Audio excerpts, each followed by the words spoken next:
Vladimir Poutine a dit qui peut interdire Bitcoin? Personne.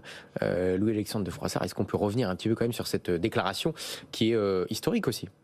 Bitcoin, к нему запретит никто. Voilà, c'est la traduction en russe. Voilà, c'est ce qu'a dit Vladimir Poutine, qui pour moi a lancé la 5e vague d'adoption de Bitcoin.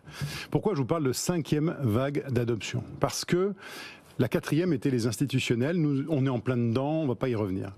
La 5e, c'est le moment où Bitcoin va devenir une monnaie d'échange, une devise d'échange international, parce que le discours de Poutine, il est calculé. Je vous rappelle que la Russie, c'est le 3e pays en termes de minage, c'est le 3e pays au niveau mondial en termes de valeur échangée en crypto, c'est le 7e pays mondial en termes d'adoption.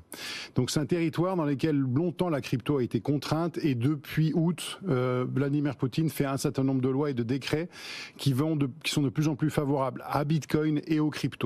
Pourquoi il dit ça? Pourquoi il reprend cette question? Parce qu'il intervient sur le dollar et la dédollarisation des économies. Les BRICS n'ont pas réussi à s'entendre sur un système monétaire. Ils essayent de faire un système alternatif à SWIFT, mais c'est très compliqué. Les Chinois aimeraient bien quelque chose sur le yuan, les Indiens sur ça. Et donc ils se rendent compte qu'il faut une monnaie neutre. Rappelez-vous la neutralité de Bitcoin.